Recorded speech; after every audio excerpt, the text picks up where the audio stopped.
Hattie Canter had a small problem when she decided to start making bonnets. She didn't have a pattern, so she did the only logical thing. Hattie took one of her old bonnets from years ago, removed the stitches, and that was her pattern. Like many things, the sewing started small and grew.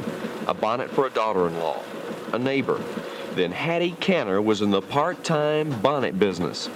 She sews in the sitting room of her home in Tallapoosa, Georgia. The fabric is odds and ends, old flour sacks.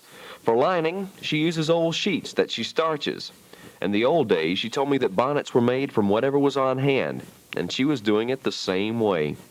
Mrs. Canter can spread a table with her work, bonnets for babies, little people, and grown folks. She's a lady that makes you smile, because, as she puts it, she's got mischief in her soul. Miss Canter, you seem like a lady with a lot of mischief in your soul. I am. I just got lots of it. I told you that's what kept me young, was because I got mischief about me. Did you just wear the bonnets for decoration, or were they No, I wore them to keep the sun off of me. See, I used to be freckle-faced. Really? A large bonnet's cool. The air knocks the sunshine off, and the air can come through, and keeps you cool. A lot cooler than a hat on. Well, I've seen everybody's bonnet but your bonnet. Let me see your bonnet. Okay, that's it. Oh, I want to see how it looks when it's on. Oh.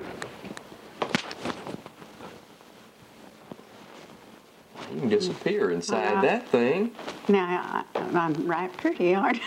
Oh, you're just adorable. With Hattie Canter in Tallapoosa, Georgia, I'm Andy Johnston. We got to get us a horse and buggy and we'll go sparking. Oh, now, wouldn't that be nice? You won't make a thing off of me? That would be nice.